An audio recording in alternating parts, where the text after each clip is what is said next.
el exec, el vele, el fenómeno que todos quieren ser, el chamaquito que no pueden entender. How we doing, guys? Welcome to episode 91 of El Boricua Pau, the Exec Podcast, the Exec Talk Podcast, with your host, Overlook, myself. Quick little things here and there, like, subscribe, hit the notification bell. I would greatly appreciate it if you follow me on all my socials. There will be the link in the description. We'll put up some clips on TikTok, on Instagram. We put up some YouTube shorts. So we're just expanding our reach right now for content.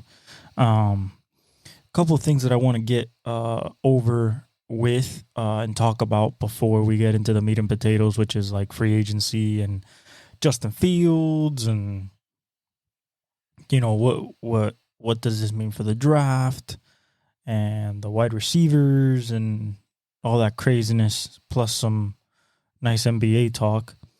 The 12 hours of Sebring.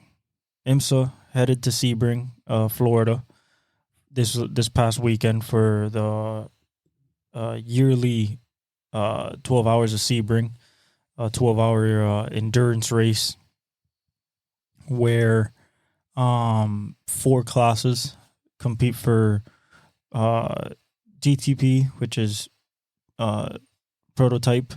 They compete for the overall, and you have you have LMP2 that races for their own win.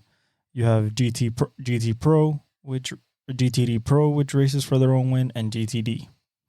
Absolutely incredible race. Saw it from start to finish. Really dominated by Cadillac for most of the race until around, I want to say, hour like 7 or 8. You know, with like 3-4 hours left.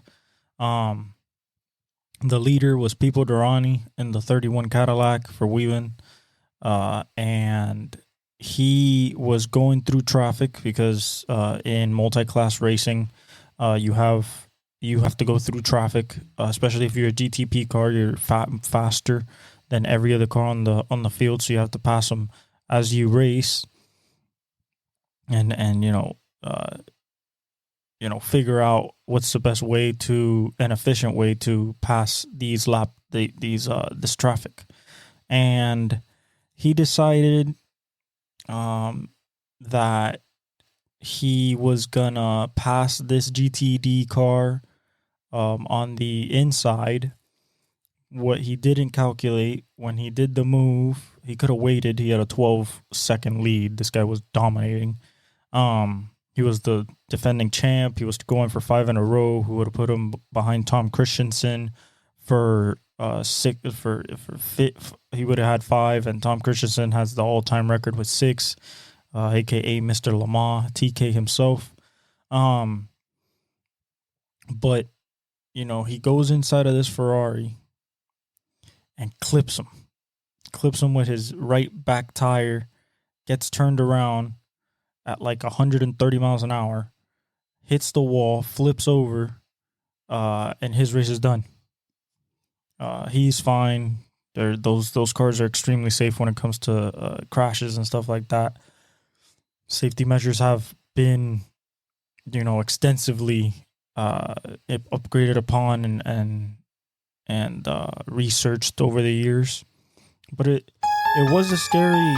It was a scary hit. Not gonna lie. It looks scary in real time. It looks scary in slow motion.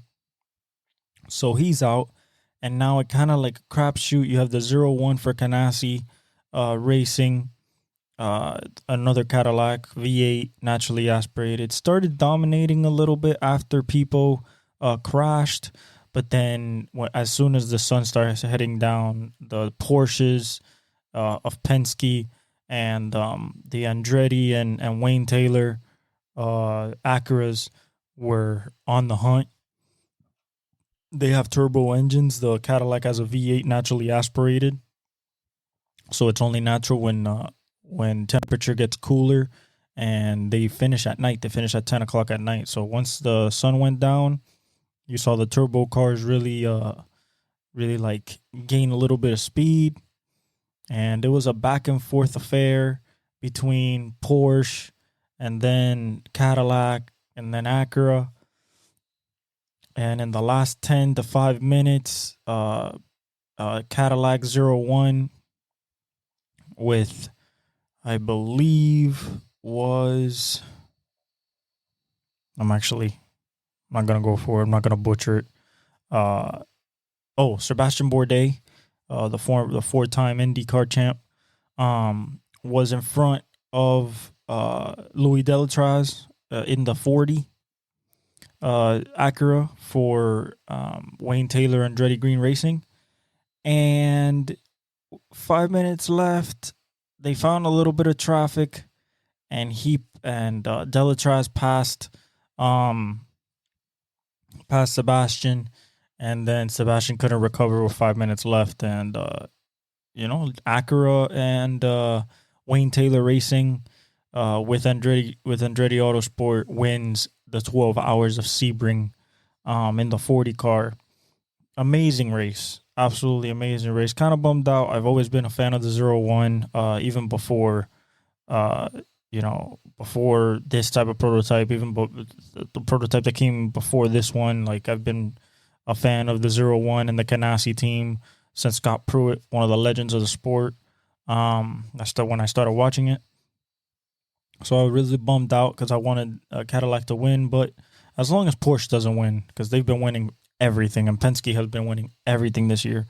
But, really, really, really good racing. I've gone twice. It's an amazing experience. It's a complete party for 4 days.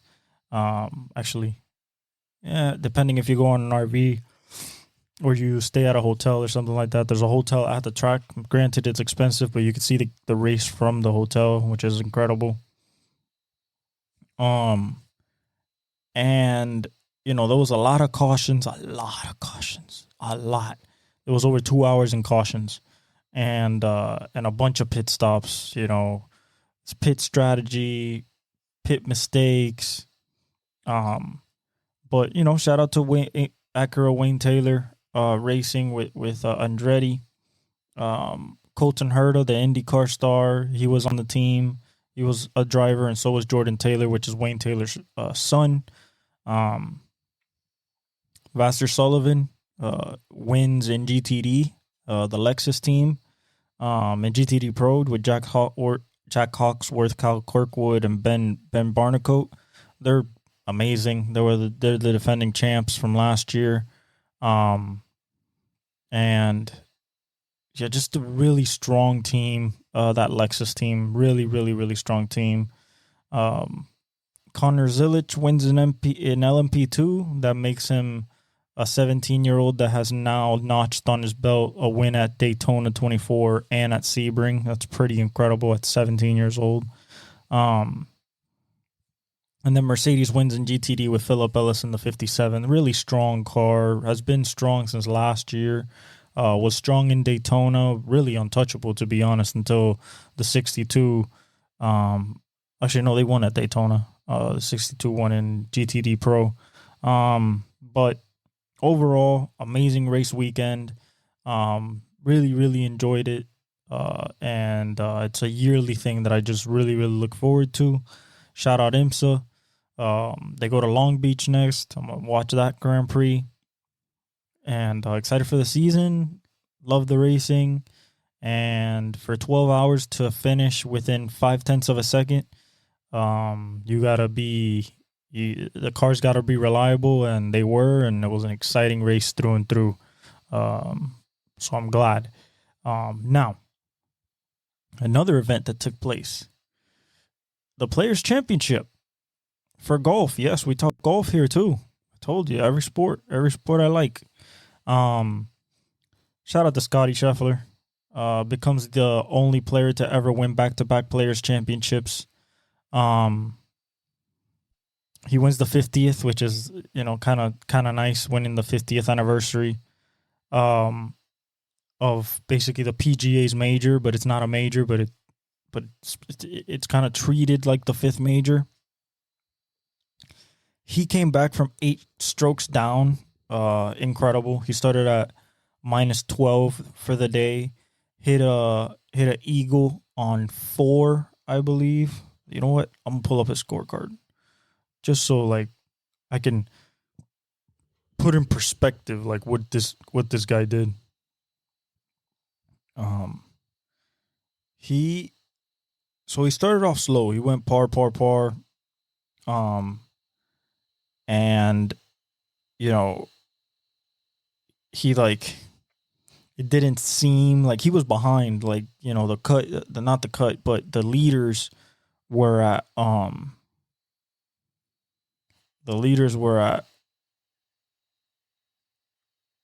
here it is right here. Okay. So he shot a 64 in round 4, which is tied for the best round in Players Championship history with like Fred Couples and everything like that. He wins $4.5 million.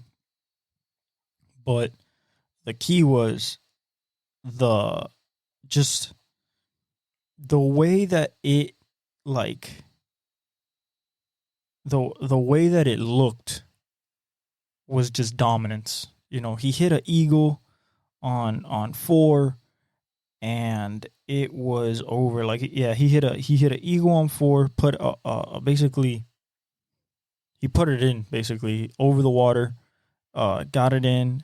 That put him at -14, and then he went birdie, par par, birdie birdie, then parred the 10th hole, then went birdie birdie 11-12, and then par par par, and then birdie the 16th to finally put it away at -20 to take the lead.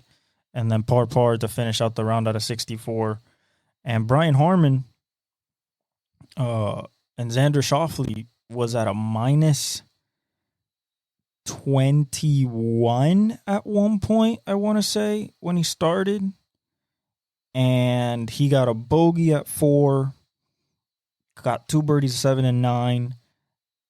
Then got a birdie at 12, and then 2 bogeys back-to-back, 14, 15, that killed him, because then that got him to -19. And then once Scotty got to -20, he tried to recover and couldn't do it. But the biggest thing is, like, we could have had a playoff, but Wyndham Clark, unfortunately, Brian Harman missed his putt, but Wyndham Clark had his putt just wearing out. It was halfway down on the 18th. After basically saving it on the 17th, the island green, he saved it, and he birdied the 17th, which was the 4th birdie in that hole for the whole day, and then he comes within, I don't know, put in another inch of that ball inside the hole and doesn't ring out, but it spun out. Scotty wins. Wonderful, wonderful Players Championship. I watched the 4th round, at least when Scotty, was teeing off, and I saw the whole thing. This is a really good warm up for the Masters in April. Really excited for it, and really exciting PGA golf. All right, pretty exciting. Shout out to Scotty Scheffler. World number 1, just killing it still, just like last year. Okay, so Toyota, let's go to NASCAR. Toyota dominates. Joe Gibbs Racing dominates Bristol back on concrete. Denny Hamlin wins. He wins back-to-back years. So he won on dirt last year, won on concrete this year. Lasted the tire degradation was scary. Okay, like NASCAR said, yo, we're gonna run out of tires. So NASCAR had to like basically pull out brand new tires that they weren't thinking that they're gonna have to use, and so they gave the teams another set of tires. And even then, they were like scared that they would run out of tires. It came so bad. Tire run was around 40 to 45 laps. They would. It's such a high banking track, and there's so much load on the right rear. That, after 40, 45 laps, once they start going more, especially at the latter stages, you see cars just slowing down because they can't keep themselves from blowing the tires off if they try to keep pace with the leaders. And it came down to strategy. A couple good moves here and there. Truex tried to pass him. It's been a while since we've seen Truex in victory lane, but Joe Gibbs at one point was 1, 2, 3, 4. Incredible. Absolutely incredible. Bad day for Kyle Busch. Kyle Larson was having a good day. Then, he got sent to the back on a penalty that kind of ended his day, even though he ended pretty well.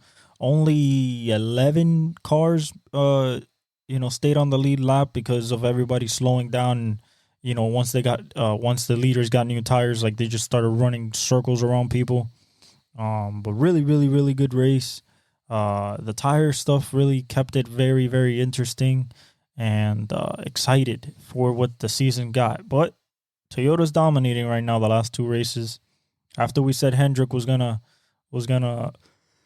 maybe take back the reins, although Kyle Larson finished, I believe, 3rd or 4th.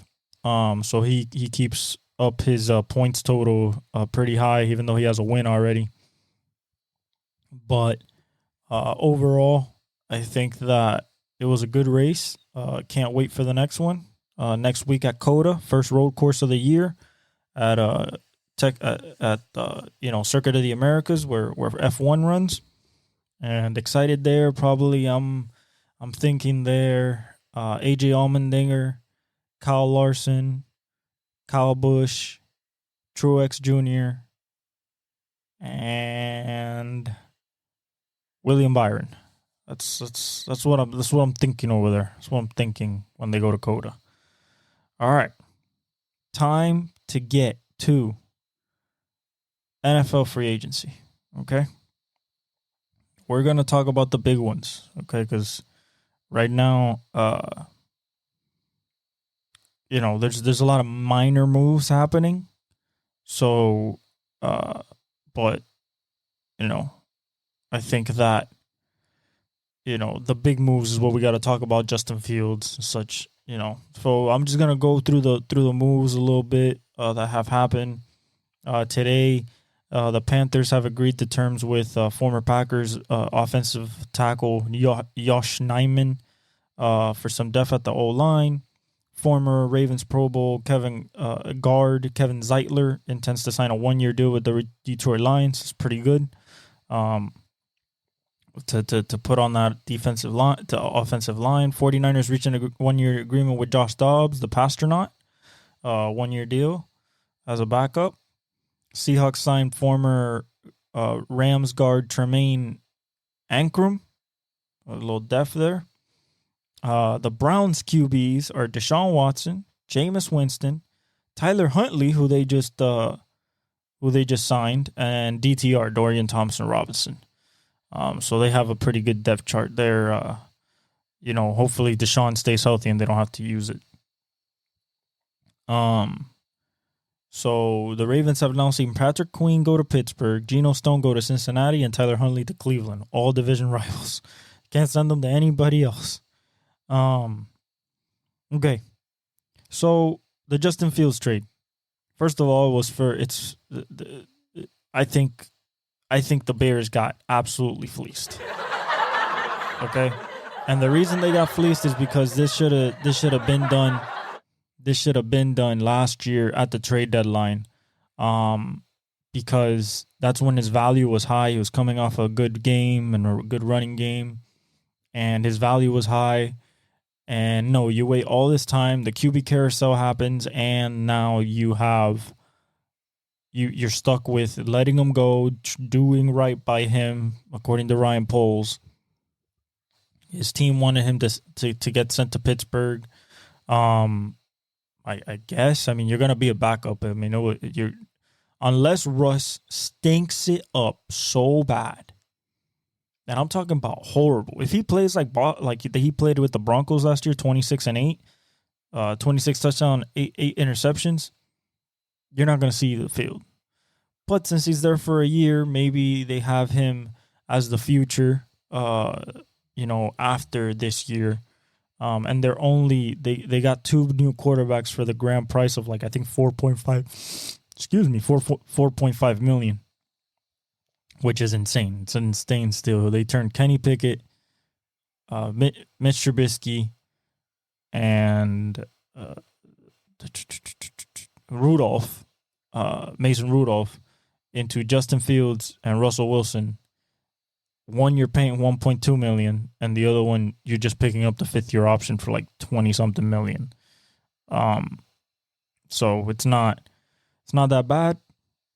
I think they came out winning in this trade. Supposedly there was like 4 additional teams that inquired about Fields, but Fields' representation wanted to go to the Steelers, so they found a way to send them over there. What does this do? For the Steelers, just adds a little bit, just adds a dynamic if they want to use packages of Fields, running the ball or something like that. Because I think Russ is gonna be the starter. He got told he was gonna be the starter, so I don't expect that to change. I mean, if I'm Justin Fields, I go in there and I just compete my ass off and try to show the coaches that, like, hey, like there's more than meets the eye here. Overall, with this team still has the weakest room when it comes from starting quarterbacks in this whole division. I think I'll still take Deshaun. I'll still take Lamar, of course, and I'll still take Joe Burrow. But with the defense, maybe they can squeeze out a couple more wins. They had 10 last year, lost in the first round. This type of move doesn't really like raise their ceiling in a sense. It doesn't in my eyes, because I think like you still have to get out of your division, and Lamar and Joe Burrow and even Deshaun Watson, I don't think is going to allow that. So that's what I think about the Justin Fields trade. Like, and this basically, for the Bears, this basically tells you that they're going to draft Caleb Williams. And I've heard people, maybe they go Jaden Daniels. No. Okay, you're wrong. They're not going to be like this. What do we do with the first pick? No. They're going to draft Caleb Williams. They put Keenan Allen around him.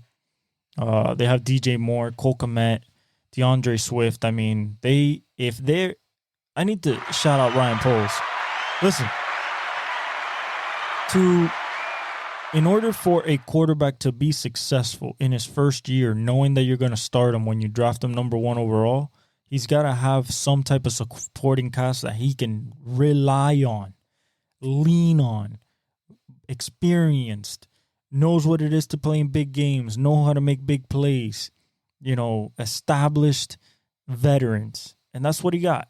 He has 2 playmakers, 2 number 1s, DJ Moore and Keenan Allen.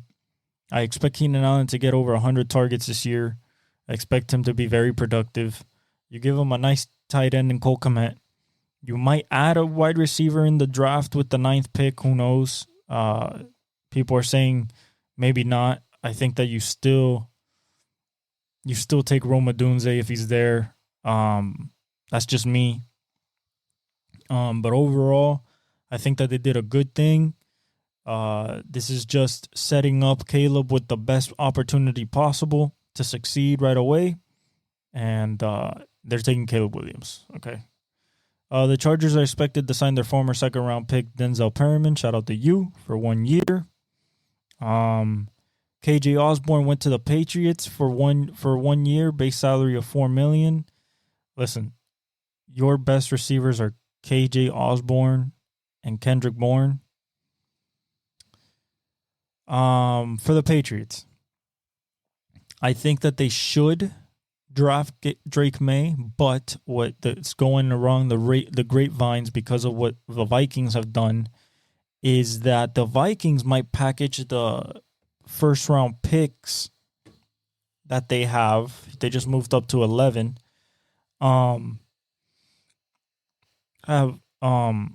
Might amass some picks and try to move up to 3 to go get Drake May. or if not, try to move up to like 6 to go get JJ McCarthy.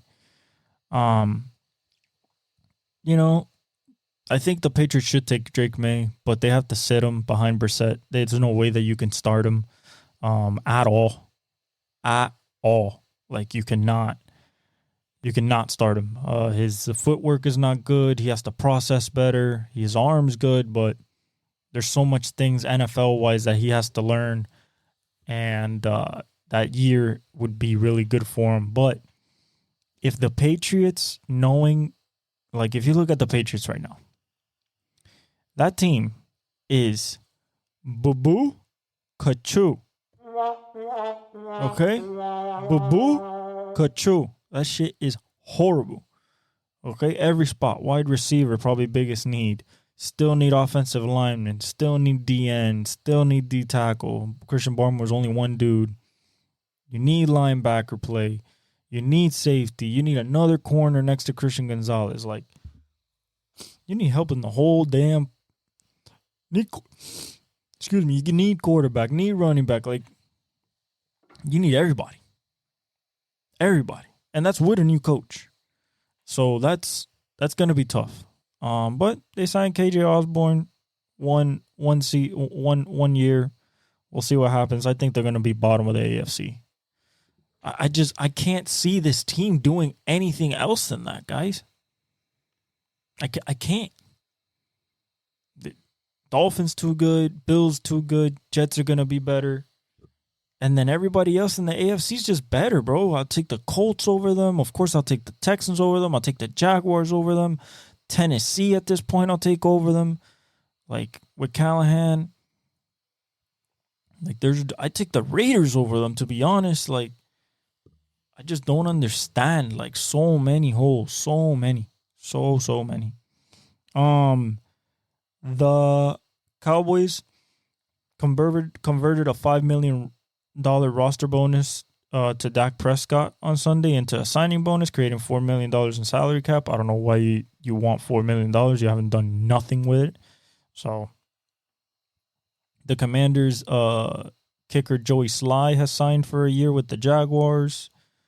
Mike Onwenu signed a 3-year deal, $57 million with the let's see. I think he went back to the Patriots.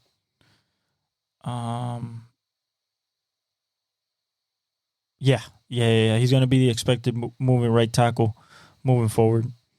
Yeah. So he did go to the Patriots. The Chargers signed the former Chargers cornerback Michael Davis. He lands in Washington, so another weapon for Dan Quinn in the secondary for him to rebuild that secondary. The Seahawks signed Tyrell Dodson, the linebacker, 1 year, $4.2 million. He could get up to $5.51 million. Commanders signed Dante Fowler, shout out the Gator, the D end, to a 1 year, $3.25 million deal. He could get up to $5.75 million. Adding some depth at that DN position over there for Dan Quinn. I like it. Devin White is a 1 year base value of $4 million, $3.5 million guaranteed with the Eagles. They finally add a linebacker that can tackle. Good leader. That was the biggest Achilles heel, was tackling. So I hope that with Devin White, they fix that. Big loss for Tampa Bay. They keep Levante David, but can't keep the young stud of Devin White. Dolphins re-sign Isaiah Wynn to a 1 year deal. That's pretty good. We need to keep our old linemen. And the Bills are signing Taron Johnson through a 3-year extension, made him the highest paid nickelback in the game. Through the 2027 season, 3 years, $31 million. He's pretty good, so I think that was a good move by them to keep him. Leighton Vander Esch, the linebacker out of BYU and stud linebacker for the Cowboys for a couple years. He had to medically retire. After 6 years, he was a Pro Bowler, but a neck injury ended his career. And Jerry said, "We're proud that he wore the star on his helmet." He was a good linebacker. He just got hurt really bad. The Dolphins signed former Eagles offensive lineman Jack Driscoll, who started 17 games over the last 4 years. That means he should be healthy, I guess. More help for the O-line. That's good. Kirk Cousins is going to wear 18, so Kyle Pitts is going to keep his 8. That's good to know. Bradley Bozeman, the center, is signing a 1-year deal with the Chargers from the Panthers. So he's going to sign a 1-year deal there. Probably go behind Corey Linsley. The 49ers signed Leonard Floyd, the D lineman, to a 2-year deal. Devondre Campbell, Chase Lucas, Devondre Campbell, the linebacker that was formerly at Green Bay. The cornerback Chase Lucas, old lineman Brandon Parker, and cornerback Isaac Yiadom to 1-year deals, and re-signed old lineman John Feliciano to 1-year deal. So the 49ers are keeping their pieces movable. The 49ers also had to forfeit a 5th round selection of the 2025 draft, and their 2024 4th round selection, 131, moved to the end of the 4th round behind the compensatory picks, 135. This is because they found that they possibly misstated something on their financials. The league did, so they're punishing them. Chase Young signs with the Saints. That's a good piece to put. It's a good D end. I think that he'll blossom there more than he has, or failed to do. With Cam Jordan, he'll get all the knowledge from him. I believe that he'll learn. He'll be humble, and hopefully he becomes a monster. So good pickup by the Saints. A nice flyer. They paid him. It's not like they didn't. But it's a good. I think for them it's a good signing. Overall. But at the same time, it's it's a hit or miss. But you rather treat it that way than to kind of let it slip by. He goes to somewhere else and he blossoms somewhere else, and you had a chance to go get him. So I appreciate the aggressiveness of the Saints to go get him. Sheldon Rankine signed with the Bengals on a 2-year contract. Oren Burks signed with the Eagles on a 1-year contract worth $2.5 million. Another good young linebacker for that linebacking core. Chris Olave is going back to number 2 from wearing number 12. Number 2 is what he wore in college at Ohio State. So it's good to see him back at number 2. The available free agents as of right now is still Justin Simmons, the best safety out there left. Mike Williams, he's gonna be around talking to people. Xavier Howard, Micah Hyde, Chase Young is gone. Tyler Boyd, because he got. I don't think he's going back to the Bengals. Julian Blackmon, the DB. Dalton Risner. Tre'Davious White, but he's coming off an Achilles. So that's kind of iffy. Emmanuel Ogbah, Adoree Jackson, the corner. Quandre Diggs, the safety. Trent Brown, and Jerome Baker. Jerome Baker, I believe, the Dolphins are signing DT Jonathan Harris. We need that. It's not Christian Wilkins, but we need somebody next to Sealer. Teron Armstead, he did something with his contract. He took a pay cut to save Miami $6 million in cap space overall. He knows he's old. He knows that, the time is coming for him. So if he has a chance at winning a championship or something like that, he's going to take the chance. I'm glad that we have him back. That left tackle is important. The Eagles had spoken to the Bears about Justin Fields, but they could not agree on a price. The Steelers are signing one-year deal for Van Jefferson, the wide receiver. I don't think he was going to do much there. The Texans signed offensive tackle Charlie Heck to a one-year deal worth up to $3.3 million. It's more depth at a key spot. The QB carousel has been Jimmy Garoppolo to the Rams, Kenny Pickett to the Eagles, Sam Howell to the Seahawks, Desmond Ridder to the Cardinals, Joe Flacco to the Colts, Gardner Minshew to the Raiders, Jacoby Brissett to the Patriots, Sam Darnold to the Vikings, Kirk Cousins to the Falcons, Baker Mayfield to the Buccaneers, Russell Wilson to the Steelers, Jameis Winston to the Browns, Marcus Mariota to the Commanders, Tyrod Taylor to the Jets, Mason Rudolph to the Titans, and Mitchell Trubisky to the Bills. I don't even know why the Bills want him. I don't know why. Yeah, Jimmy to the Rams is just to back up Stafford. Nothing weird there. But other than that, that's what it's been. Still, like I said, Justin Simmons has to find a home. Mike Williams has to find a home. But Kenny Pickett going to the Philadelphia Eagles because he didn't feel like it was right for him to stay in Pittsburgh when Russell Wilson was there. Like, to me, he's just running away from competition. He has no competition with Jalen Hurts because he's he's the starter for sure. So he's going to back up. And yeah, the next biggest thing is that one of the greatest defensive players of all time, some people consider the greatest.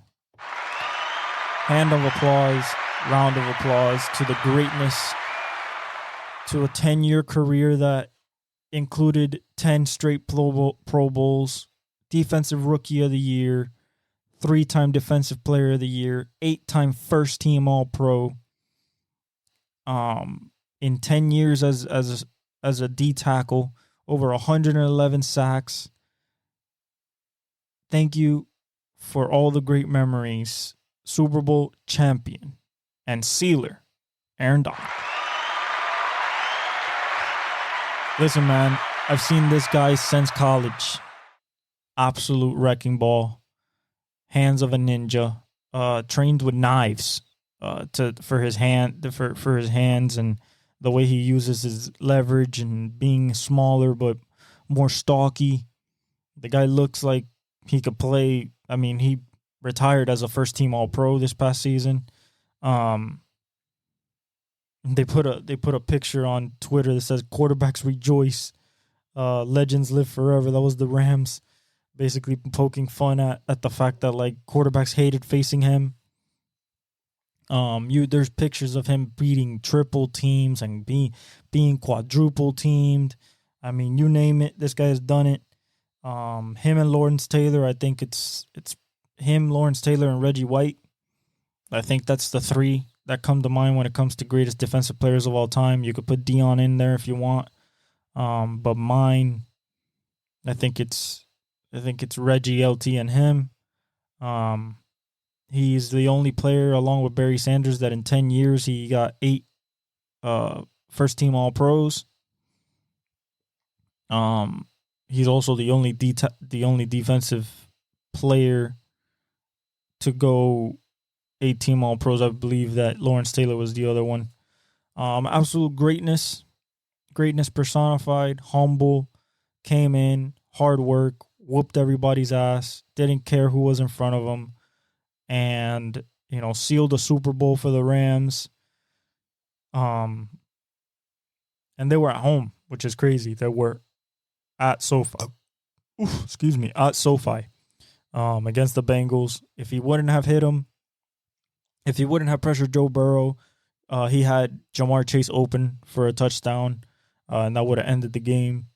He should have arguably been a Super Bowl MVP. They gave it to Cooper Kupp because he dominated on the offensive side of the ball, but people thought that Aaron Donald should have won it. I agree. When you stop, especially in the second half, he dominated of that Super Bowl. But, overall, I think that, this is truly a loss for the Rams. They're going to have to find a way, probably change their draft strategy and find a way to draft one of those DTs because that leaves such a big hole. And you also have an edge problem. You need another edge next to Byron Young. It's a very difficult situation. But, he had been kind of talking about it for 2 years now. He won the Super Bowl, so he thought he could win another one. He came back, didn't do it, decided this was the year, this was it. He was originally going to play 8 years, won the Super Bowl, extended that by 2 years. We thankful he did. Absolutely greatness personified. One of the Hall of Famers that will be in the upper room, that Dion says, with the Jerry Rices and the Tom Brady's and Deion Sanders and, the greatest of the greats, Lawrence Taylor's and stuff like that. And yeah, just happy to have seen his whole career from start to finish, from college all the way to the pros, and will be truly missed on the football field. Love to see him play, love to see him dominate, and that means Chris Jones is officially the number one defensive tackle in the league, bar none, no contest. That's why he got paid like that. Little things here and there. The Jaguars signed Eric Armstead. I don't know if I mentioned that last week. That's really big for them. Because essentially that allows Josh Allen and Trayvon Walker to be able to affect the edge a little bit more when people have to worry about Eric Armstead. The Lions signed DJ Reader, really good with McNeil in the middle there to plug up the running lanes. The Bills signed Curtis Samuel. That's a little more yak ability than Gabe Davis, and that's the type of receivers that Stephon Diggs and him are, is just yak people. So I think that that's a really good sign for them. The Dolphins signed Kendall Fuller. I was talking about some of those cornerbacks. Kendall is off the board. We got him. That's a good piece to put next to Jalen Ramsey on the other side. I feel solid about those two. Sam Howell to the Seahawks. They're going to see if he's the right one. Desmond Ridder to Arizona for Rondale Moore. So they add Rondale Moore to Kyle Pitts, to Kyle Pitts, Drake London, and Bijan Robinson. So that's going to be really good pairing there. I like it. The Packers re-sign A.J. Dillon to put him next to Josh Jacobs. The Browns signed Devin Bush. Vikings signed Jerry Tillery. Texans signed Tim Settle. Vikings signed Trent Sherfield. The Chargers will sign Hayden Hurst. Falcons signed Ray-Ray McLeod. And the Saints signed QB Nathan Peterman. That's it so far. No big movers. We still haven't seen anything about T. Higgins. We haven't seen anything Mike Williams. We haven't seen anything Justin Simmons. So we shall see what else goes on cooking in the free agency market. L'Jarius Sneed is still nowhere to be seen where he's going. Cameron Crowe went to the Rams for a 2-year, $13 million deal from the Commanders. That's pretty good. They need a little bit more depth on the back end, so that's pretty good. The Vikings trade that everybody was like, oh, they're going to trade up.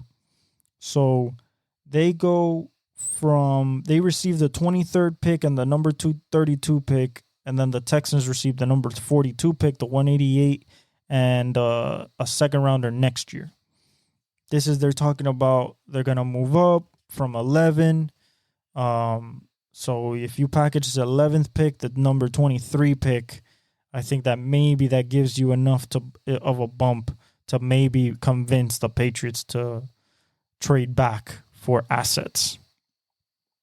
And yeah, that's it for football and all the free agency. I think it's still going to be Caleb, Jaden Daniels, and Drake May.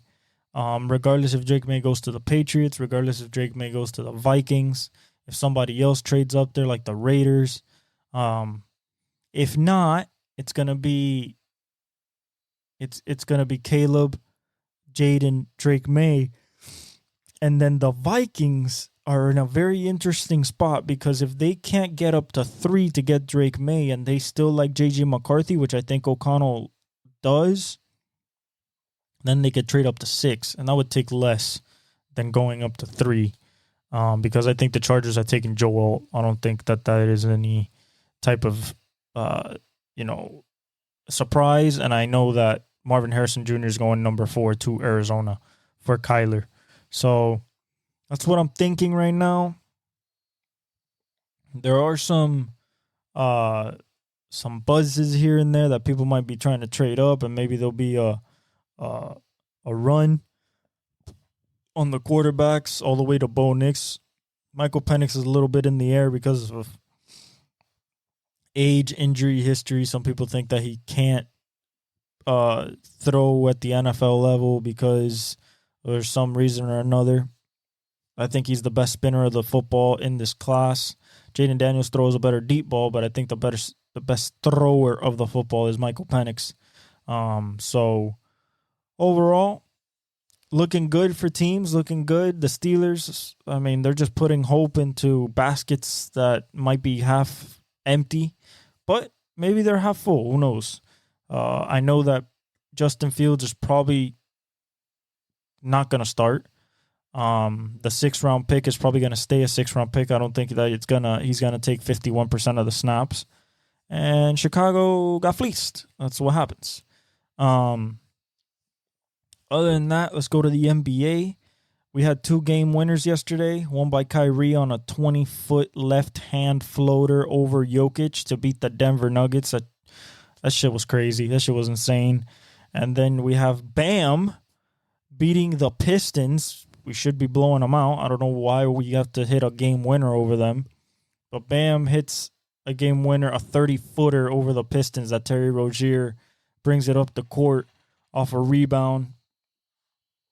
And kind of just like turns around and sees Bam. It's like, all right, I'm just going to pass you the ball and let you shoot it. It was a tie game, so we were going to overtime if he missed it. But he made it. We won against Detroit, thank God. So if we look at the standings right now, Boston is... We're not even going to talk about Boston. Milwaukee is 2nd. They're 1 game ahead of the Cleveland. That is 3rd. They're 7-3 in their last 10. They won against the Suns yesterday without Giannis. Portis dropped 31 and 13 rebounds, and Dame dropped 31 and 16 assists. 7-3 in their last 10, 1-2 in a row. Cleveland is 5-5 in their last 10, so they're kind of slipping-ish a little bit. The Knicks are back to 4th, 6-4 in the last 10, won 3 in a row. OG Anunoby came back, and he's been a godsend. They're 13.5 games back, 2.5 games back of Cleveland for the 3rd seed. Orlando is the 5th seed. They're half a game back of the 4th seed. They're 8-2 in their last 10, won 3 in a row. Philly is 6th right now, so holding on, 5-5 in the last 10. 1-2 in a row. They're 16 games back, two games back over Orlando for the 5th seed. Indiana's a half game back of the 6th seed. They're 5-5 in their last 10. Miami, 4-6 in our last 10. Not good. We're 17 games back, so we're a full game back of the 6th seed. I would really not like to be in the play-in again. That would be not good at all. Chicago is 9 and Atlanta's 10. Brooklyn's out of it. Toronto's out of it. Charlotte's out of it. Detroit is officially eliminated. but Washington's still the worst team in the NBA somehow. And Charlotte's, I like what Brandon Miller's doing. I like that they got Trey Mann. They got a nice little young core there that they're playing with. Not that they're doing anything, but a nice little young core there to see. And then Brooklyn is just a mess. Like, who knows what's gonna happen with them? So going on to the West, OKC's back to number 1. Denver's half a game back. Minnesota's a game back. OKC 7-3 in their last 10. Denver's 8-2 in their last 10. Minnesota's 6-4 in their last 10, and they're only separated by a game. 1, 2, 3. The Clippers are a little bit back. They're 4 games back of the Minnesota Timberwolves. 5 games back of the 1 seed. 5-5 in their last 10. They just can't. They can't defend. They've lost the ability to defend. I just don't know. I don't know what happened. A game back of them, only 6 games back, is New Orleans. They're 7-3 in their last 10, playing really well. Zion is playing really well. Trey Murphy's playing really well. So is CJ. So is BI. So is Herb Jones. So is Alvarado. Valanciunas. Everybody's playing absolutely well. That is the dark horse in the West for me. Then you have Sacramento, 8.5 games back, 2.5 games back of New Orleans. 5-5 in their last 10. They're up and down. They're like, oh, De'Aaron and Sabonis have a good game. All right, they win. Then they don't have a good game. And there's a propensity that Monk has a good game and they maybe win, but it's like so inconsistent. Like they just can't sustain success. Dallas is right there with them, 8.5 games back with them. So only percentage points, 2%, not even. 0.02 of a percentage point is what separates Sacramento and Dallas right now. They're 6-4 in their last 10. Like I said, Kyrie hit a game winner over Jokic to beat Denver yesterday. Absolutely incredible. Luka's scoring out of his mind. He scored 37 yesterday. Phoenix, they're tied with Dallas as well. 8.5 games back. 5-5 in their last 10. They still can't defend. Golden State is 11.5 games back. 1/100th of a percentage point ahead of the Lakers because they beat them. They're 6-4 in their last 10, and the Lakers are 5-5 in their last 10. Houston is playing a little bit better. They've won 5 in a row, 7-3 in the last 10. They're 15 games back, still 3.5 games back of or 4.5 games back of the Lakers, so I don't think they're going to get there. Utah is 18 games back. Keontae George is playing well. Memphis is 24.5 games back. And Portland and San Antonio are both eliminated. Wemby is playing absolutely incredible. Absolutely incredible. People are saying maybe he's the depoy. Maybe. You got to see with Rudy, but I don't think you beat depoy, even though you have more blocks than Triple J had last year in his depoy campaign. But you're the last team in the West. Like, I don't know how you can win depoy. He's going to be the Rookie of the Year, though. So overall, I think that this is just going to keep jockeying for position, especially the 1, 2, 3 seed. I want Minnesota to get number 1. I feel like, Ant deserves it. He's been playing out of his mind since Cat's been out. I believe Denver's going to get it. And OKC will be 2 or 3. And then they'll have to match up against whoever comes out of the Lakers, Golden State, 9-10. And then whoever comes out of the 7-8 Dallas Mavericks, even though Dallas and Phoenix, even though maybe Dallas can move up with a couple more wins and put Sacramento in the bubble spot. That would be something interesting. I believe New Orleans can get to 4. They're only a game back of the Clippers. The Clippers are struggling a little bit, so they can get to 4. And that would be very interesting for Zion to have a home court advantage against what would be the 6th seed? No. The 7th seed, the 5 and 7 face off. Yeah. No, the 2 and 7, 3 and 5, 3 and 6, 4-5. Oh, so they would face each other anyway, the Clippers and the New Orleans, regardless. But New Orleans would have home court advantage if they get to the 4th seed. And yeah, a little bit about baseball. O'Neal Cruz looks like the monster that he was last year before he got hurt. He's hit 7 bombs in spring training. That's what I expect this whole season. Him to just pop off. I can't wait to see Wyatt Langford. I've seen some of the prospects. Lawler. I've seen Wood. So I like these kids coming up. I think the Yankees are strong. Dodgers are strong. Atlanta's always strong. I think Houston's going to have a good season. I like the Blue Jays. I like the Rays, but I think the Yankees are going to be too strong. I still like Arizona. They're still young. Corbin Carroll, Gabby Moreno. They have Eugenio Suarez now, so I like the Brewers a little bit because they're always there. And then my surprise team this year is probably the Tigers. I think that they have enough youth, and like fervor to win better than they did last year and not be an embarrassment. So I think they'll be a big improvement. And the Reds, I believe, will be a big improvement with all those young cats in their second years. Ellie, McLean, Encarnacion Strand. You still have Steer. So I'm very, very excited about that. Other than that, we have Formula One this week again. They go to Australia, so we'll talk about that on Thursday. But I love you guys. Thank you so much for the support. Like, subscribe, hit the notification bell, follow me on all my socials, and I leave you guys with the outro. El exec, el exec, el exec.